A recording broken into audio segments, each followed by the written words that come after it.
Ribuan kitab juga nggak ada larangannya sholat subuh 3 rakaat. Kalau ibadah kan yang ditanya apa? Dalilnya, contohnya. Kalau ibadah, ketika dia beribadah, zikir ribuan kali, sholat, umpamanya subuh, dia sholat subuh 3 rakaat, sholat subuh 3 rakaat. Yang ditanya larangannya ada tuh, nggak bakal ketemu larangannya. Ribuan kitab juga nggak ada larangannya sholat subuh 3 rakaat. Berarti kan jelas hadis yang ente baca kullu bid'ah itu larangan ente sholat subuh 3 rakaat. Kok malah nggak bilang nggak ada larangan? Setiap hari dibaca kullu bid'atin. Justru itulah larangannya, subuh 3 rakaat, ya itu larangannya. Ini sebetulnya bukan, saya tidak mau bicara ini. Ini kekacauan kita tidak memahami dalil gitu.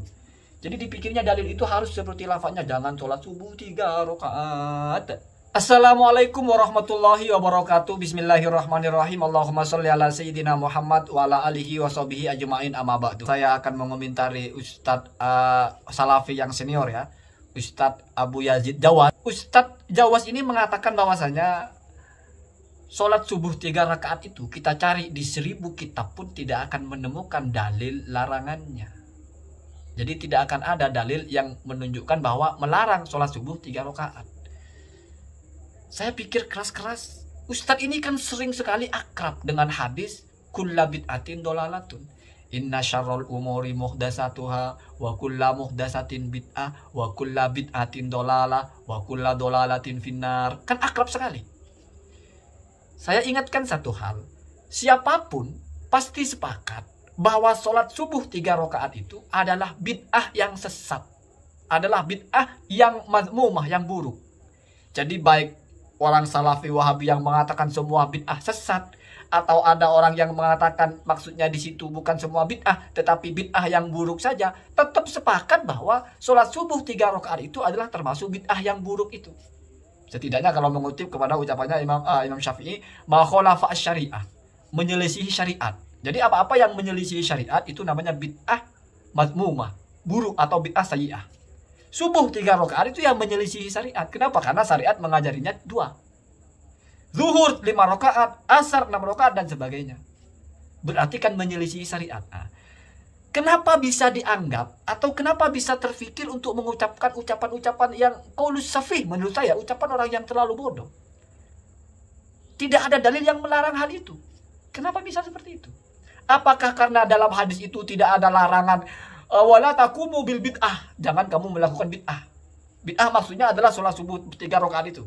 Atau mungkin tidak ada narasi wala tusolli subhan salasa rakaatin.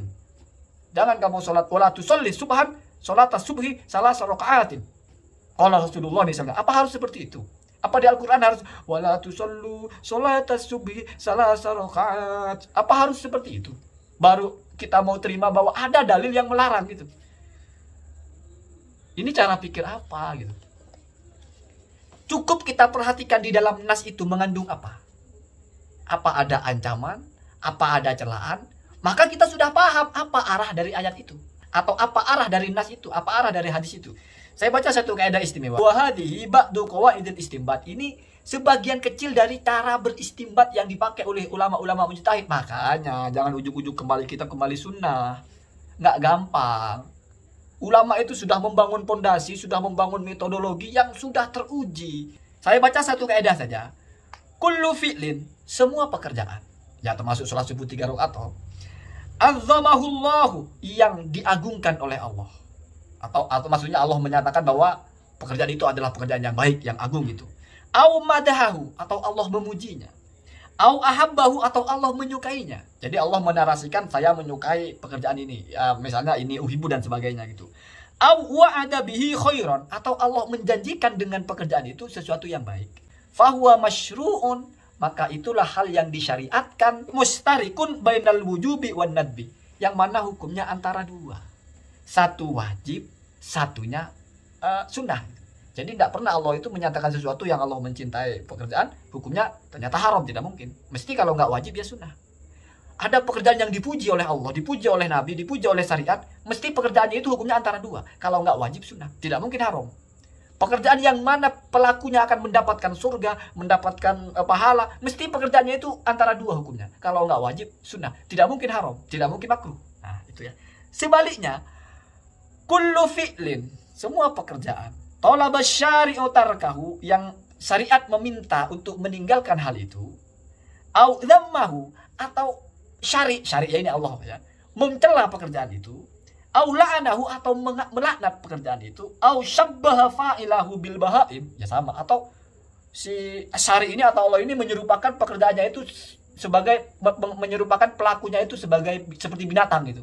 Misalnya barang siapa yang makan berdiri maka dia seperti anjing gitu. Itu maksudnya seperti itu narasinya ya. Au bisyayatin, atau diserupakan dengan setan gitu. Barang siapa yang kencing berlari maka dia seperti setan. Itu contoh narasinya ya. Au adabihi, kalau tadi wa ada itu menjanjikan yang baik. Au adabihi, atau ini Allah janjikan hal yang buruk dengan hal itu ya. Au huwa rijsun, atau hal itu memang sesuatu yang najis ya, atau buruk. Au fiskun, atau fasik. Fa huwa ghairu masyru'in, maka hal itu tentu tidaklah disyariatkan. Nah, jelas ya. Mustarikun, di mana antara dia, pilihannya antara dua, bainat tahrimi, haram, awil karohati, atau makruh. Jadi kalau ada pekerjaan-pekerjaan yang oleh Allah dibenci, atau oleh Allah dilaknat pekerjaannya, atau diancam dengan ancaman yang buruk, termasuk masuk neraka, atau oleh Allah pelakunya itu disamakan dengan binatang gitu, maka itu sesuatu yang dilarang oleh syariat atau tidak diajarkan syariat, dan hukumnya antara dua. Kalau tidak haram, ya makruh. Tidak mungkin hal itu berupa hal yang wajib. Tidak mungkin hal itu berupa hal yang sunnah. Sekarang pertanyaannya, dolalatun itu kecaman apa pujian? Sesat. Oh berarti ini kecaman. Berarti ini celaan. Namanya sesat ya. Kullu bid'atin dolalatun. Berarti syariat menarasikan bahwa semua bid'ah atau apalah itu adalah sesat. Dicela. Berarti bid'ah itu dicela. Dipertegas lagi, wa kullu dolalatin atau wa kulla dolalatin finnar. Artinya kalau ditarik ke depan, wa kulla bid'atin ya finnar. Bid'ah itu nanti masuk neraka, berarti kan diancam. Kalau begitu berarti jelas dari narasi itu ada penegasan, ada istimbat bahwa melakukan bid'ah yang mungkarot, melakukan bid'ah yang menentang syariat, seperti sholat subuh 3 rakaat, itu hukumnya haram, bukan tidak ada larangan. Itu sesuatu yang dilarang. Kenapa? Karena kalau haram itu berarti dilarang. Apa buktinya kalau haram dilarang? Ta'rifnya haram apa? Al haramu ma tolaba asyari. Oh, tarkahu tolaban jaziman. Sesuatu yang dilarang oleh syariat, apa?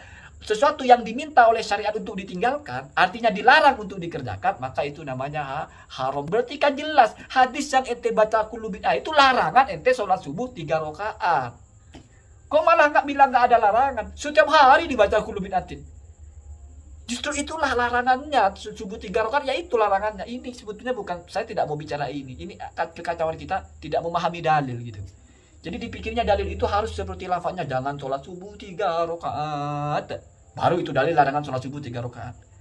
Atau misalnya, su'ila Rasulullah sallallahu alaihi wasallam amman sholat subha 4 rakaatin. Nabi ditanya tentang orang yang sholat subuh 4 rakaat. Faqala, hadza la yajuz. Nabi berkata, itu tidak boleh. La tusalli sholat subhi 3 rakaatin. Jangan sholat subuh 3 rakaat. Rawahul majnun. Bercerita kepada hadis ini orang gila. Baru kita bertanya, oh ada hadisnya. Selama narasinya bukan larangan, selama narasinya bukan agama melarang, maka dianggap tidak ada dalil larangan. Kan aneh. Sebetulnya panjang yang ingin saya bahas ya. Misalnya ada, tapi sudah pernah saya bahas sebelumnya. Jadi memahami teks itu nggak mesti harfiahnya. Istimbat dari nas itu tidak mesti secara harfiah. Bisa ibaratun nasi, oke, secara lafaz, itu pun masih ada tab'iyah, ada asliyah. Bisa isyaratun nasi, secara isyarah. Bisa dilalatun nasi, bisa iktidaun nasi. Rumit Pak, rumit. Jadi satu dalil bisa menjadi istimbat hukum. Itu nggak seperti kita membaca ABCD, ini budi, terus kita baca ini budi. Enggak, rumit. Dalil itu ada yang dalil jali, oke, ada yang khafi, yang tersembunyi. Pantas selalu bilang nggak ada dalilnya. Jangan-jangan semua dalil itu harus ibaratun nasi, harus seperti ibarahnya. Hurrimat alaikumul maitah, bangkai itu haram, harus seperti itu. Hurrimat sholatus subhi 3 rakaatin, haram sholat subuh 3 rakaat, baru larangan namanya ya. Hurrimat wala taqrabuz zina, jangan mendekati zina. Wala tusalli sholatas subhi 3 rakaat, baru itu kita mau ngaku ada larangan sholat subuh 3 rakaat. Ya kalau begitu nggak cukup Pak, Al-Quran berapa ribu lembar juga nggak bakal cukup. Begitu juga kitab ya, habis kita ya. Habis. Jadi rata-rata dalam Al-Quran, dalam hadis itu sifatnya ijmal, general. Walaupun dalam hal-hal tertentu tafsir. Nah, ketika ada ijmal, ada general yang mampu merunutkan atau yang mampu memasukkan bagian-bagian yang tidak disebut, yang tidak mantuk di situ, tapi kepada mempunyai kaitan-kaitan sehingga masuk kepada satu hukum, itulah butuh tidak hanya sabda Nabi, tetapi ada ulama yang merapikan itu. Gitu ya. Jadi ketika hadis ini umum, apa saja yang termasuk? Ketika hadis ini, kalau umum sudah semuanya, dalam hadis ini semuanya apa sebagian saja? Hurimat alaikumul maitatu, haram bangkai semuanya apa enggak? Oh, di compare dengan hadis lain, oh enggak, ternyata bangkai di laut tidak haram, kecuali bangkai kapal selam ya. Ya mungkin tidak haram juga ya. Jadi laut itu tidak haram bangkainya, ikan tidak haram, belalang tidak haram. Walaupun di situ al-maitatu seolah-olah diharamkan semua bagi kalian itu semua bangkai. Ternyata ada bangkai yang tidak. Begitu rumitnya ulama berdalil. Makanya benar dalil kita bukan ayat, bukan hadis, bukan. Dalil kita adalah istimbatul ulama minan nasi. Jadi istimbat para ulama kepada nas-nas itulah yang menjadi dalil kita. Makanya benar kata Asy-Syatibi. Aqwalul mujtahidina bin nisbati lil awami kan nasi bin nisbati lil mujtahid. Kalau bagi kita, isi kitab itu sudah seperti nas. Kenapa? Karena itu petunjuk kita. Sementara bagi mereka yang mujtahid, nas itulah yang menjadi petunjuk mereka. Ini hierarki namanya. Ini hierarki, ini kesadaran diri. Jangan ujuk-ujuk Quran, ujuk-ujuk hadis. Semuanya jadi nggak ada ya. Hadanallahu wa iyyakum ajmain. Assalamualaikum warahmatullahi wabarakatuh.